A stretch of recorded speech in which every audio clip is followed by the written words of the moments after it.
Hi, welcome to TV. తెలంగాణలో రాజకీయాలు కాళేశ్వరం చుట్టూ తిరుగుతున్నాయి. కుంగుబాటుపై కమిషన్ విచారణ చివరి దశకు వచ్చిన క్రమంలో ఇప్పుడు పొలిటికల్ హాట్గా మారిపోయింది.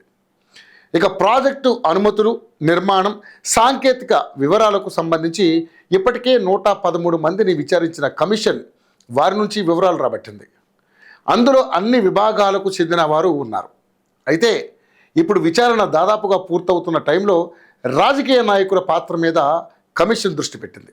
అందులో భాగంగానే నిర్మాణ సమయంలో ఆర్థిక మంత్రిగా ఉన్న ఈటల రాజేందర్, ఇరిగేషన్ మినిస్టర్ హరీష్ రావు ఇప్పటికే విచారణకు హాజరై తమ వాంగ్మూలాలు ఇచ్చారు. ఇక ఫైనల్గా మాజీ ముఖ్యమంత్రి కేసీఆర్ వంతు వచ్చింది. బుధవారం కమిషన్ ముందు ఆయన హాజరయ్యారు. 50 నిమిషాల పాటు కేసీఆర్ను కమిషన్ ప్రశ్నించింది.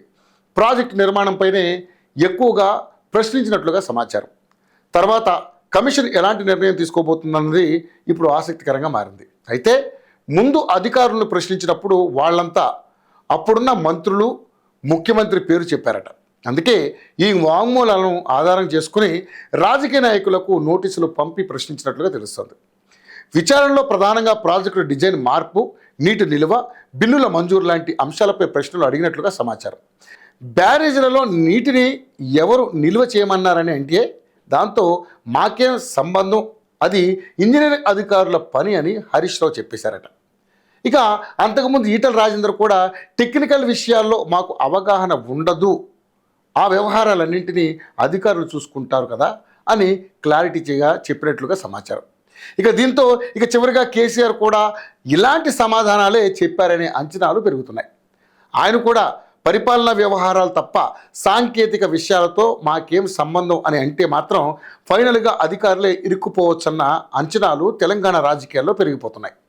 ఇప్పటి వరకు జరిగిన విచారణను నిశితంగా పరిశీలిస్తే రాజకీయ నాయకులు సేఫ్గా తప్పించుకునే పనిలో ఉన్నట్లుగా అర్థమవుతుంది. సాంకేతిక కారణాల పేరుతో వాళ్ళు అంతా తప్పించుకోగలిగితే చివరికి బలయ్యేది ఇంజనీర్లు, అధికారులే కదా అన్న చర్చలు కూడా నడుస్తున్నాయి.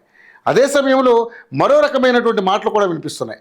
ప్రస్తుతం ఉన్న రాజకీయ వాతావరణంలో అసలు అధికారులు స్వేచ్ఛగా పనిచేసుకునే వెసులుబాటు ఉందా? మంత్రులు, ముఖ్యమంత్రులు ఆదేశిస్తే వాళ్లకు నో చెప్పే సాహసం ఆఫీసర్స్ చేయగలరా అని కొందరు ప్రశ్నిస్తున్నారు.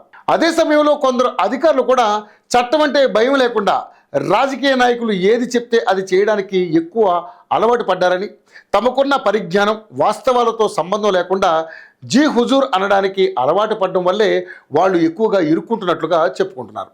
కాళేశ్వరం కమిషన్ లాంటి విచారణలు వచ్చినప్పుడు అధికారులు చిక్కుకుపోవడానికి అదే ప్రధాన కారణమని అంటున్నారు. ఆఫీసర్స్ కూడా రూల్స్ను ప్రస్తావించి ఆ పేరుతో నాయకులు చెప్పిన పని చేయకుండా ఉంటే మంచి పోస్టింగ్స్ రావని, లూప్ లైన్ నుంచి తప్పించుకొని మెయిన్ స్ట్రీమ్కు రావాలంటే పవర్లో ఉన్న వాళ్ళు చెప్పినట్లు వినాలని డిసైడ్ అవుతున్నారట. ఇలా రకరకాల కారణాలతో అధికారులు, పాలకుల మధ్య బంధం బలపడి చివరికి తేడా జరిగితే ఆఫీసర్సే బలిపశువులు అవుతారన్న అభిప్రాయాలు బలపడుతున్నాయి. అలాగే మంత్రుల్లో కూడా మౌఖిక ఆదేశాలు ఇచ్చేవాళ్లే ఎక్కువ, లిఖితపూర్వక ఆదేశాలు ఇచ్చే సందర్భాలు చాలా తక్కువగా ఉంటాయని, అలాంటి విషయాల్లో తేడా జరిగితే ఫైనల్గా సంతకాలు చేసిన అధికారులే ఇరుక్కుంటారని ఇప్పుడు కాళేశ్వరం కమిషన్ విచారణను చూస్తుంటే అధికారులు బలయ్యే అవకాశమే ఎక్కువగా కనిపిస్తుంది. రాజకీయ నాయకులు మాత్రం సేఫ్ జోన్లోనే ఉండొచ్చని అంటున్నారు. ఫైనల్గా ఎవరు ఇరుక్కుంటారో, ఎవరి మీద వేటు పడుతుందో చూడాలి మరి.